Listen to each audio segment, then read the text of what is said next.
नमस्कार दोस्तों, पिछले साल अप्रैल के महीने में रामनवमी के समय कुछ लोग पकड़े गए गौ हत्या करते हुए आगरा के शहर में। इसकी वजह से आगरा में उस वक्त कम्युनल हिंसा भी छिड़ गई थी। ये इकलौता ऐसा इंसिडेंट नहीं है, अगस्त 2022 में भी ऐसा ही कुछ हुआ था। उत्तर प्रदेश के कनौज डिस्ट्रिक्ट में एक शिव मंदिर के सामने किसी आदमी ने मीट फेंक दी और उसकी वजह से हिंसा छिड़ गई। ऐसा ही कुछ मई 2020 में भी हुआ था। कोयम्बटूर मंदिर के सामने किसी ने मीट फेंक दी।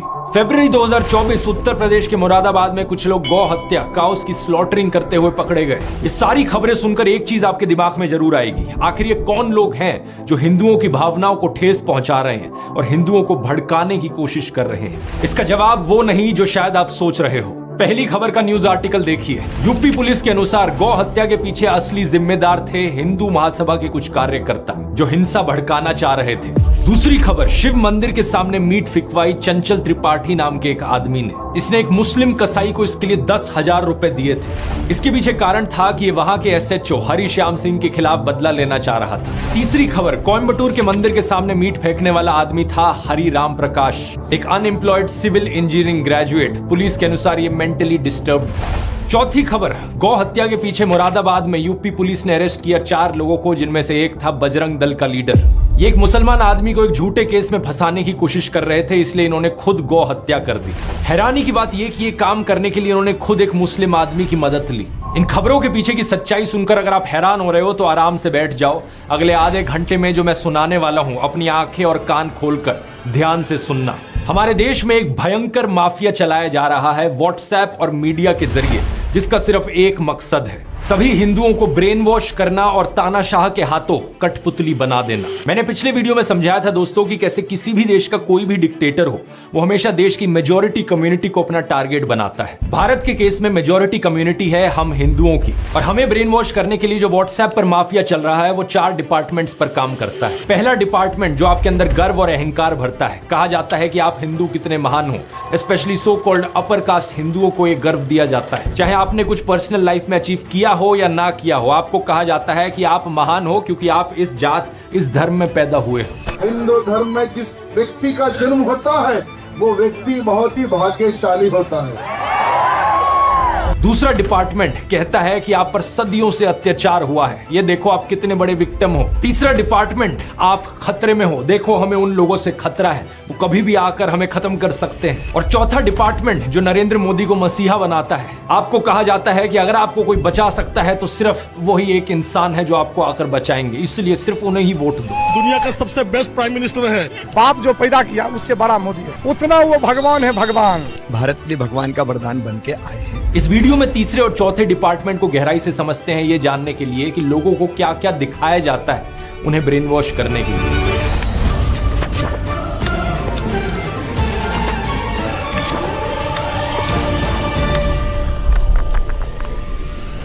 दुनिया भर पर नजर डालें दोस्तों तो डिक्टेटर्स कई देशों में देखे गए हैं, चाहे ये पाकिस्तान हो, जर्मनी हो, चिली हो या रवांडा हो, लेकिन सभी डिक्टेटर्स के द्वारा टारगेट हमेशा मेजॉरिटी कम्युनिटी को किया जाता है। पाकिस्तान के देश में सुन्नी मुस्लिम्स मेजॉरिटी में है, तो उन्हें ब्रेन वॉश करने के लिए झूठी खबरें फैलाई गई कि कैसे देश की बाकी माइनॉरिटीज उनके लिए खतरा बन रही हैं। हिंदू, क्रिश्चियन, सिख, शिया मुस्लिम्स, अहमदिया मुस्लिम्स या फिर सूफी मुस्लिम्स ही क्यों ना हो। 2021 में BBC ने वीडियो रिपोर्ट अपलोड करी थी जिसमें दिखाया गया कि पाकिस्तान की स्कूल की किताबों में कैसा नफरतखोर प्रोपेगेंडा मौजूद है, जिसके जरिए बच्चों के दिमाग में जहर डाला जाता है। उन्हें ये कहानियां सुनाई जाती हैं कि कैसे हिंदूज और सिख्स ने लाखों औरतों बच्चों को मार दिया। मेरे पास मुताला पाकिस्तान बुक है और ये 11वीं और 12वीं जमात के लिए है। पेज नंबर 33 पे ये लिखा हुआ है, इंसानियत दुश्मन हिंदुओं और सिखों ने हजारों बल्कि लाखों औरतों, बच्चों, बूढ़ों और जवानों की इंतहाई बेदर्दगी और संगदिली से कत्ल किया और बेआबरू किया। और इतना ही नहीं, यहूदियों को भी इस्लाम का दुश्मन बताया जाता है। इसके अलावा इस 2016 की रिपोर्ट को देखो या फिर इस 2021 की रिपोर्ट को देखो, जिसमें बताया जा रहा है कि कैसे अहमदिया मुसलमानों के खिलाफ भी हेट स्पीच देखने को मिलती है पाकिस्तान में। इस सब नफरत का नतीजा ये हुआ है कि पाकिस्तान आज के दिन बहुत ही बुरी हालत में है। पिछले साल की वर्ल्ड बैंक रिपोर्ट देखो, 40% पाकिस्तानीज बिलो पॉवर्टी लाइन है। बेरोजगारी एक बहुत बड़ी मुसीबत बनी फिर रही है और कुछ ही दिन पहले IMF ने बताया कि पाकिस्तान में इस फिस्कल ईयर में नियरली 25% की इन्फ्लेशन देखी जाएगी। पाकिस्तान की मेजॉरिटी कम्युनिटी सुन्नी मुस्लिम्स को इस नफरत के जाल में फंसकर ब्रेन वॉश होकर क्या मिला? एक ऐसा देश जो रहने लायक नहीं है, जहां लॉ एंड ऑर्डर का कोई नामो निशान नहीं है। मेजॉरिटी कम्युनिटी के अंदर एक डर की भावना जगाने के लिए किस तरीके का खबरों के साथ खेल खेला जाता है, इसका एक अच्छा उदाहरण देखने को मिलता है आज से 100 साल पहले अमेरिका में। साल 1919 की बात है। वॉशिंगटन में एक 22 साल का ब्लैक क्रिमिनल कुछ लोगों पर हमला करता है और चोरी करता है। जिन लोगों पर हमला किया जाता है उनमें से एक स्कूल टीचर थी जो खुद एक ब्लैक औरत थी। इस इंसिडेंट को लेकर एक इंटरेस्टिंग बात यह है कि वॉशिंगटन के जो सारे अखबार थे उस वक्त के, वो या तो इस खबर को रिपोर्ट ही नहीं करते या फिर इसे पूरी तरीके से दबा देते। लेकिन 5 दिन बाद सेम शहर में सेम क्रिमिनल जब एक व्हाइट औरत पर हमला करता है तो सारे अखबारों की ये फ्रंट पेज खबर बन जाती है। इसकी वजह से अगले कई हफ्तों तक वॉशिंगटन में दंगे देखने को मिलते हैं ब्लैक्स और व्हाइट्स के बीच में। 39 लोगों को मारा जाता है और 150 से ज्यादा लोग जख्मी हो जाते हैं। जो एक्चुअल क्रिमिनल था इस केस में,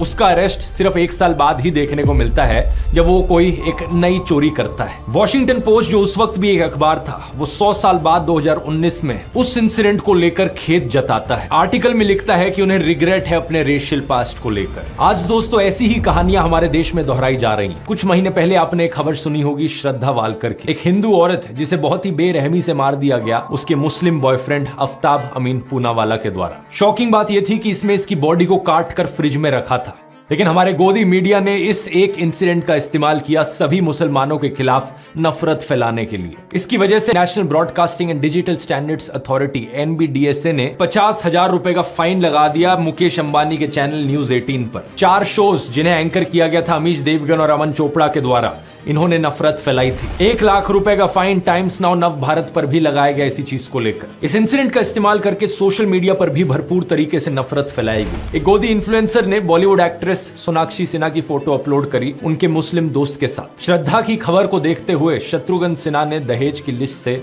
फ्रिज को हटा लिया है। सुदर्शन न्यूज ने एक प्रोग्राम चलाया जिसकी हेडलाइन थी मेरा अब्दुल ऐसा नहीं है की हकीकत। एक और गोदी इन्फ्लुएंसर ने ट्विटर पर पोस्ट किया आपका अब्दुल भी वैसा ही है। जी न्यूज ने ट्वीट करके प्रोग्राम चलाया मेरा अब्दुल वैसा नहीं है वालों के लिए सबसे बड़ा सबक है ये केस। और ऑफ कोर्स व्हाट्सएप माफिया ने भी अब्दुल शब्द का इस्तेमाल करके बहुत सारे जहरीले मैसेजेस फैलाए। ये सारे पोस्ट और मैसेजेस सिर्फ एक चीज साबित करना चाहते हैं कि हर एक मुसलमान आदमी एक पोटेंशियल खूनी है। अब्दुल शब्द का प्रयोग यहाँ पर सभी मुसलमानों को डिनोट करने के लिए किया जा रहा था। कुछ ही दिन पहले एक और ऐसी खबर आई कर्नाटका से, जहां पर एक मुस्लिम आदमी फयाज ने एक हिंदू लड़की नेहा को मार दिया। एक बार फिर से ये सारे गोदी इन्फ्लुएंसर्स और व्हाट्सएप माफिया को चलाने वाले एक्टिवेट हो गए और सभी मुसलमानों के खिलाफ नफरत उगलने लग गए। मकसद सिर्फ एक, हिंदुओं को ब्रेन वॉश करो और हिंदुओं के अंदर डर बिठाओ कि हिंदू खतरे में है और हमें अगर इस खतरे से बाहर निकलना है तो मोदी को वोट देना होगा। अब जिन लोगों को ब्रेन वॉश ऑलरेडी किया जा चुका है उन्हें इस चीज में कुछ भी गलत नहीं लगेगा। वो कहेंगे क्या गलत है इसमें, ये मर्डर यहाँ पर हुआ, मुसलमान ने किया, ये सारे मुसलमान ऐसे ही होते हैं। उन्हें अगर आप बोलने की कोशिश करोगे तो सिर्फ 1-2 इंसिडेंट्स है, वो आपको 10 ऐसे इंसिडेंट्स गिना देंगे। शारदा आफ्ताब, नेहा फयाज, साक्षी साहिल खान, निकिता तौसीफ, अरशद प्रभा, अंकिता शाहरुख,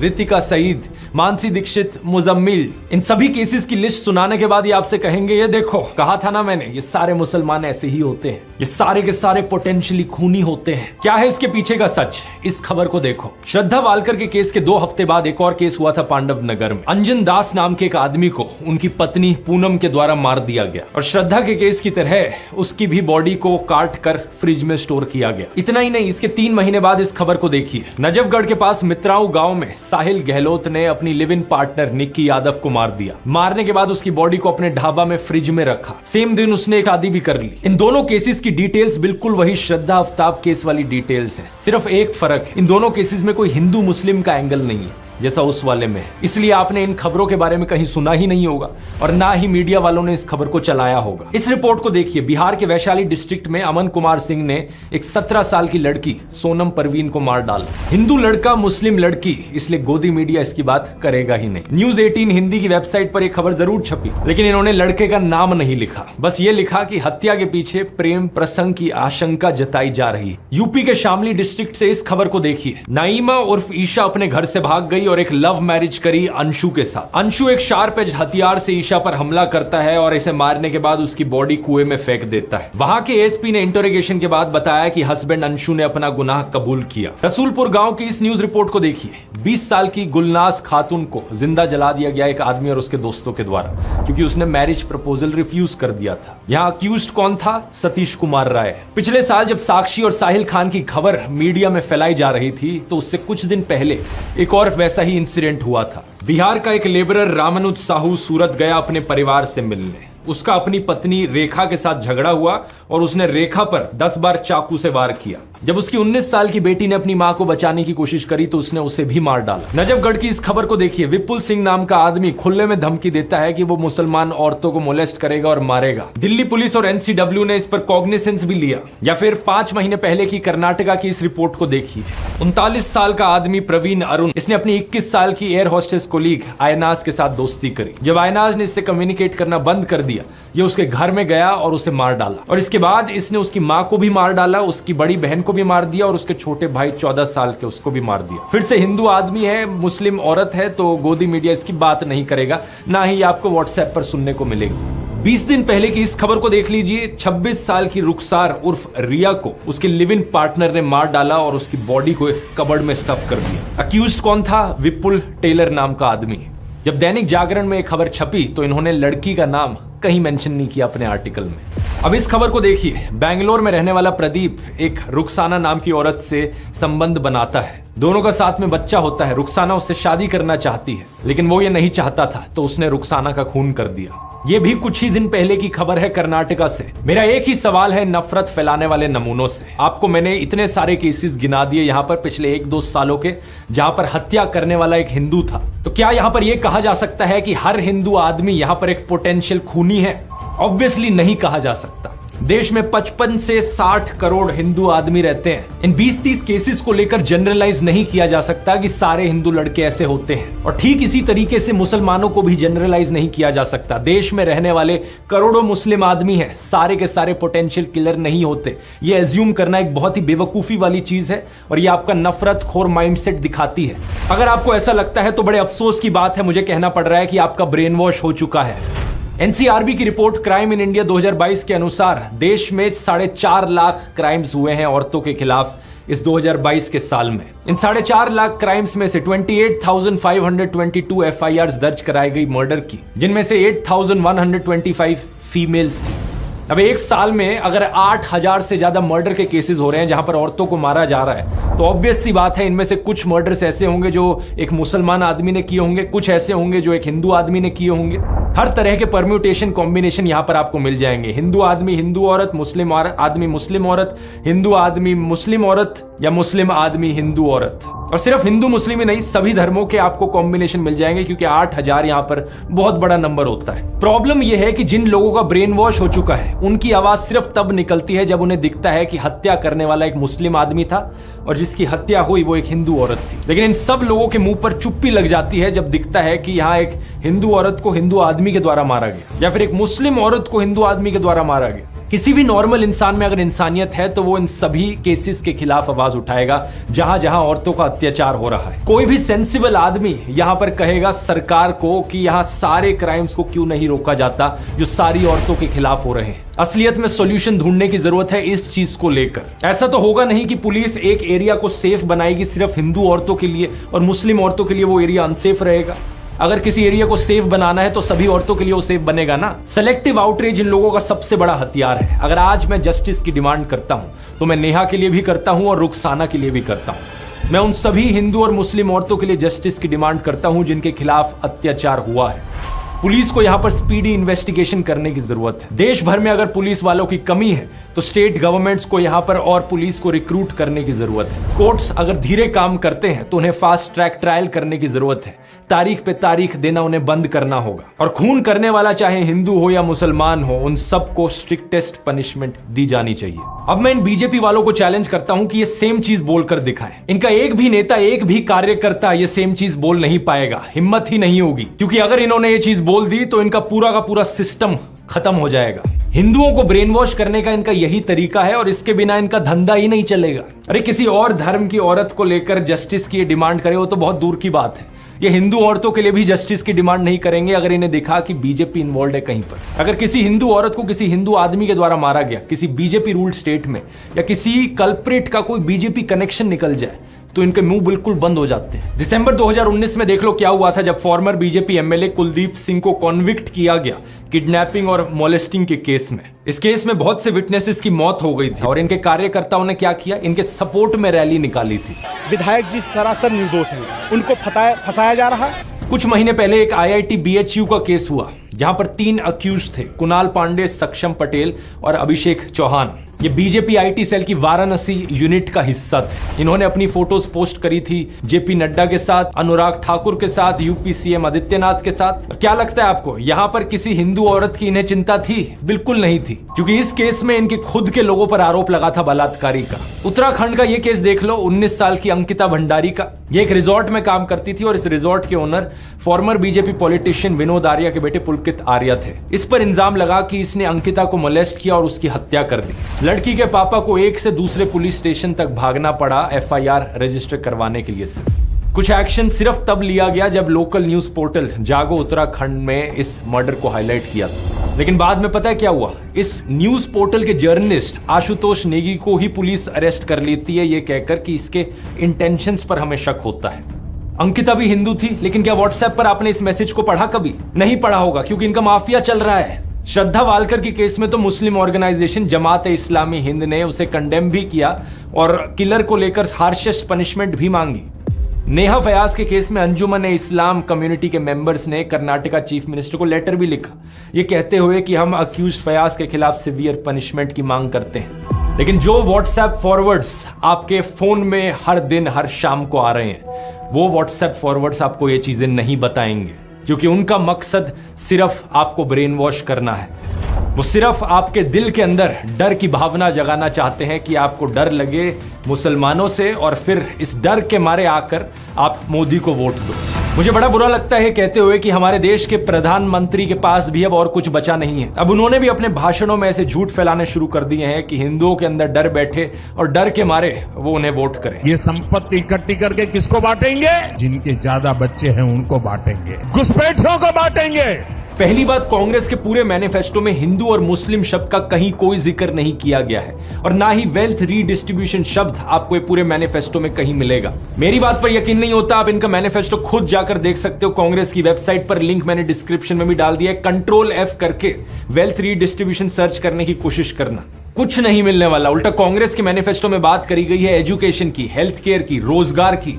इन्होंने कहा है कि ये 22 करोड़ लोगों को गरीबी से बाहर निकालेंगे, करोड़ों नौकरियां देंगे। राहुल गांधी ने अपनी स्पीच में भी ऐसा ही कहा था कि जितने रुपए नरेंद्र मोदी ने अडानी को दिए उतने रुपए ये गरीबों को देंगे, मजदूरों को, किसानों को और युवाओं को देंगे। जितना पैसा उन्होंने अरबपतियों को दिया उतना पैसा हम गरीबों को, पिछड़ों को, दलितों को, आदिवासियों को उठा के दे देंगे। दूसरी बात, प्रधानमंत्री ने बड़ी बेशर्मी से मुस्लिम्स पर वही स्टीरियोटाइप थोप दिया जो इनके व्हाट्सएप माफिया में फैलाया जाता है कि ये मुसलमान तो हमेशा ज्यादा बच्चे पैदा करते हैं। क्या प्रधानमंत्री ये खुद 5 भाई बहन नहीं है क्या? यूपी चीफ मिनिस्टर आदित्यनाथ को देख लो, उनके खुद 3 भाई और 3 बहन है। ये जो परसेप्शन बनाया जाता है कि मुसलमान ज्यादा बच्चे पैदा करते हैं, ये बिल्कुल बकवास परसेप्शन है, क्योंकि सरकारी रिपोर्ट्स को आप देखोगे तो ज्यादा बच्चे पैदा करना इसका फीमेल लिटरेसी से रिलेशन है। लक्षद्वीप में 96% लोग मुस्लिम है, लेकिन वहां की फीमेल लिटरेसी हाई है, इसलिए वहां का फर्टिलिटी रेट बहुत कम है। ऑन एवरेज लक्षद्वीप में एक औरत सिर्फ 1.4 बच्चे पैदा करती है, लेकिन देश भर में यह एवरेज 2 पर है। अब बिहार जैसी स्टेट को देख लो जहां पर फीमेल लिटरेसी सबसे कम है, इसलिए बिहार बर्थ रेट में सबसे ऊपर है। कुछ जगहों पर ये जो लोकलाइज ट्रेंड देखने को मिलता है जहां मुस्लिम्स का फर्टिलिटी रेट थोड़ा सा ज्यादा है बाकी रिलीजन से, इसके पीछे कारण भी लिटरेसी रेट है, क्योंकि हिस्टोरिकली मुस्लिम्स का लिटरेसी रेट हमेशा थोड़ा सा पीछे था, लेकिन अब मुस्लिम्स का बर्थ रेट सबसे तेजी से कम हो रहा है। लेकिन प्रधानमंत्री मोदी को इन फैक्ट से क्या फर्क पड़ता है? उनका तो एक ही फंडा है, झूठ बोलो, झूठ बोलो, झूठ बोलो।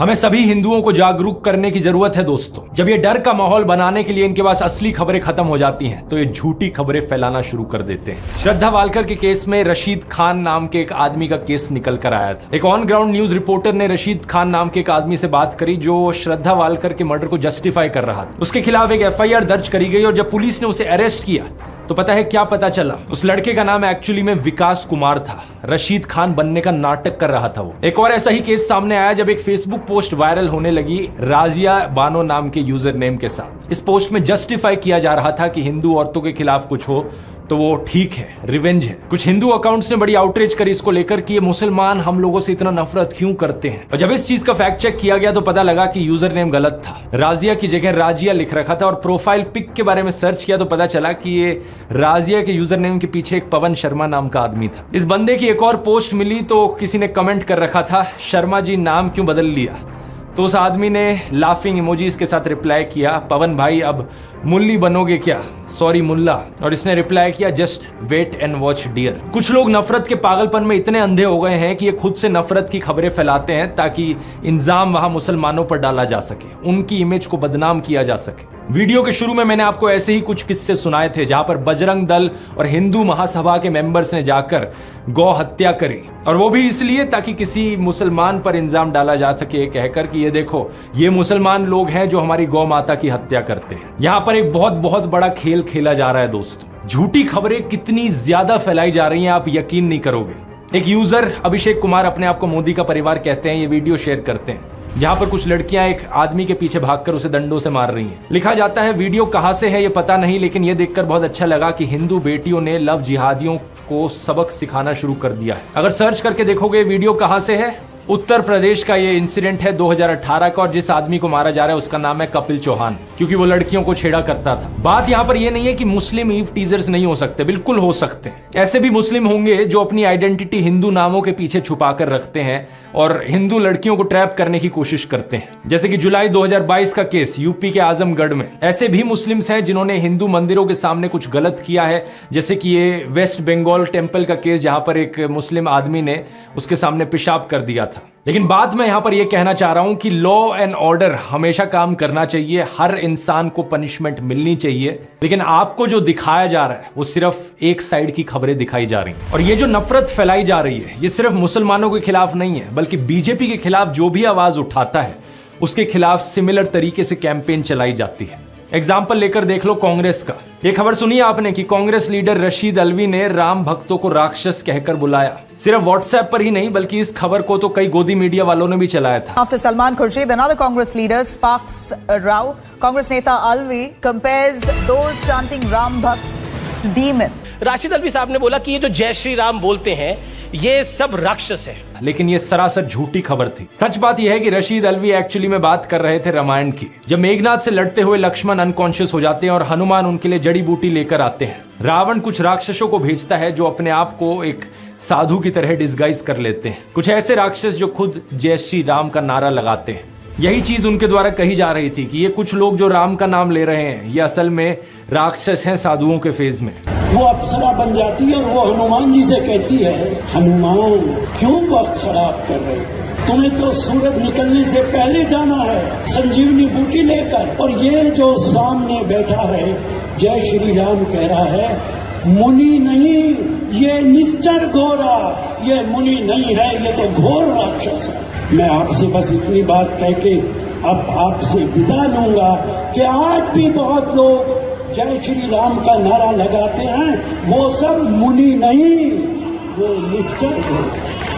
बीजेपी वाले ये बात जानते थे, लेकिन जानबूझ के इनकी स्टेटमेंट को क्लिप किया गया ये दिखाने के लिए कि कांग्रेस मुसलमानों के साथ है, हिंदुओं के खिलाफ बोलती है। रवीश कुमार के साथ भी ये चीज अक्सर करी जाती है। दिल्ली में जब दंगे भड़के थे, शाहरुख नाम के एक आदमी ने गोलियां चलाई थी। व्हाट्सएप पर एक क्लिप काट कर डाली जाती है जिसके ऊपर नीचे कैप्शन लिखा जाता है, आतंकी शाहरुख को बचाने के लिए रवीश ने बताया उसे ब्राह्मण अनुराग मिश्रा। जो ओरिजिनल अनएडिटेड वीडियो है वहां पर रवीश कुमार कह रहे हैं अभी भी जरूरत है कि पुलिस इसकी पहचान को लेकर दोबारा बोले। पुलिस साफ कहती है कि शाहरुख है, मगर आप सोशल मीडिया में देखिए अनुराग मिश्रा बताया जा रहा है। अभी भी जरूरत है कि पुलिस इसकी पहचान को लेकर दोबारा बोले। इसके बाद एक एनडीटीवी रिपोर्टर खुद पुलिस से बात करते हैं और कंफर्म करते हैं कि इस आदमी का नाम शाहरुख ही है। नाम को लेकर कोई स्पष्टीकरण आया है कि नाम क्या है?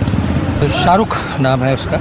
एक और झूठ फैलाया जाता है कि रवीश कुमार कभी कश्मीरी पंडितों की बात नहीं करेंगे, जबकि उन्होंने कई बार एपिसोड्स बनाए हैं कश्मीरी पंडित पर, 12 साल पहले से लेकर एज रिसेंट एज 3 महीने पहले। लेकिन क्या फर्क पड़ता है, व्हाट्सएप पर जब लोगों को ब्रेन वॉश करना है तो उसके लिए कुछ भी बोल दो। एक और एक्यूजेशन जो इनके खिलाफ उठाई जाती है कि ये कभी कांग्रेस के खिलाफ नहीं बोलते, लेकिन 2014 से पहले की इनकी ये क्लिप देखो, कई रिपोर्ट्स मिल जाएंगी जब ये मनमोहन सिंह की सरकार के खिलाफ आवाज उठा रहे हैं। पिछले अगस्त में अयाज झांसवी के शेर से जवाब दिया था, तब कोयला घोटाले के आरोपों की आंच उनकी सरकार पर आ रही थी। 7 महीने बाद मनमोहन सिंह ने उन सवालों का जवाब दिया या अपनी आबरू के लिए खामोशी तोड़ी है। एस्बेस्टस के इसी तरह के हजारों कमरे गांव की जमीन पर बना दिए गए और मजदूरों को बोरी में आलू की तरह इनमें ठूंस कर रख दिया गया। अब मेरे खिलाफ भी ये लोग ऐसे ही झूठ फैलाते हैं। इस व्हाट्सएप मैसेज को देखो, पता नहीं कितनी बार इन्होंने इस व्हाट्सएप मैसेज को अपने ग्रुप्स पे बार बार फॉरवर्ड किया है। लिखते हैं कि मैं एक हिंदू ही नहीं हूं, मेरा नाम ध्रुव राठी नहीं है, मेरा असली नाम है बदरू रशीद। और इतना ही नहीं, इन्होंने मेरी वाइफ यूली को भी पाकिस्तानी बना दिया। और नीचे देखो क्या क्या बकवास लिख रखी है कि यहाँ पे पाकिस्तानी आर्मी का कनेक्शन है, ISI है, अमेरिका है, दाऊद इब्राहिम का कनेक्शन है। क्या बकवास लिखते हैं, मुझे सुनकर हंसी आती है, आपको भी हंसी आ रही होगी, लेकिन इसके पीछे का एजेंडा देखो क्या है। जो भी बीजेपी के खिलाफ बोलने की कोशिश करता है उसे किसी ना किसी तरीके से मुसलमान बना दो, पाकिस्तानी बना दो, क्योंकि जो ओवरऑल गेम यहाँ पर खेला जा रहा है वो यही है कि हिंदुओं के अंदर डर बैठाना है। और जो भी इनके खिलाफ बोले, अगर कोई वो हिंदू बोल देना इनके खिलाफ, तो वो हिंदू हो ही नहीं सकता। ये अपने फॉलोअर्स को, अपने ब्रेन वॉश लोगों को यही दिखाना चाहते हैं कि जो भी वहां से आवाज उठा रहा है इनके खिलाफ वो हिंदू नहीं है, वो सिर्फ मुस्लिम लोग हैं। जो झूठ ये फैलाते हैं उसे ये डबल चेक भी नहीं करते। एक ये मैसेज था इनका जो फैलाया जा रहा था, अभी कुछ दिन पहले एक ये दूसरा मैसेज है इनका जो ये फैला रहे हैं। इस ट्वीट को देखो, इसके अनुसार तो मेरे फादर इन लॉ है एक्चुअली में पाकिस्तानी सिटीजन, यानी कि यूली के पापा।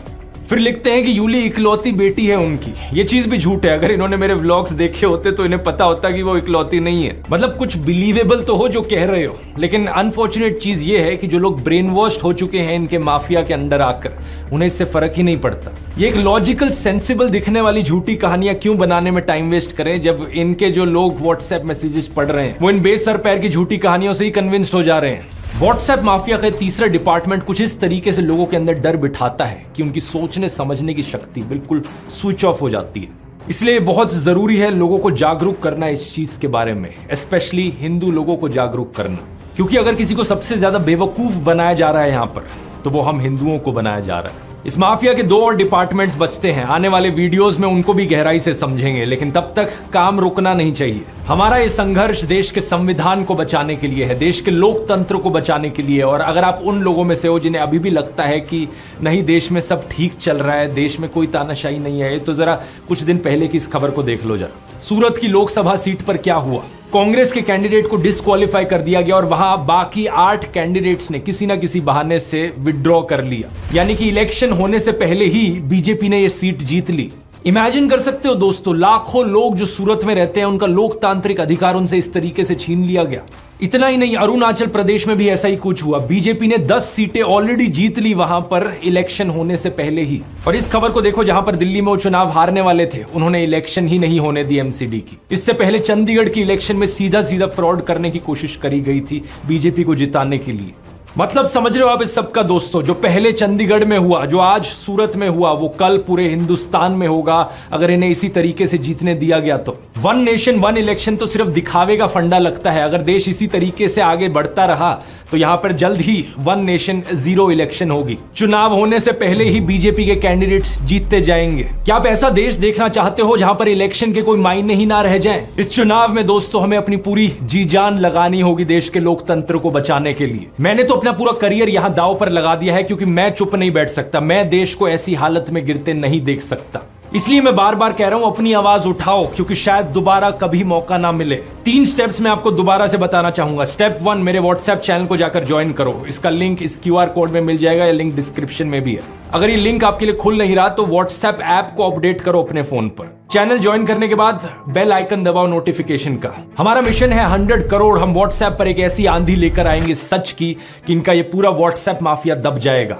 स्टेप 2, वोट करना मत भूलना। वोट करना बहुत बहुत जरूरी है। अपने परिवार में, अपने दोस्तों तक ये चीजें पहुंचाओ। और स्टेप 3, जितना आप अपने आसपास के लोगों को जागरूक कर सकते हो करो। वीडियोस बना के करो या घरों से बाहर निकलो, गांव में जाओ, मोहल्लों में जाओ, सड़कों पर घूमो, लोगों तक ये संदेश पहुंचाओ कि देश कितना खतरे में है। मुझे नहीं पता अंत में हमारी ये कोशिश सफल होगी या नहीं, लेकिन एक बात जरूर पता है मुझे, मैं अपने आप पर हमेशा गर्व करूंगा कि मैं चुप नहीं बैठा रहा।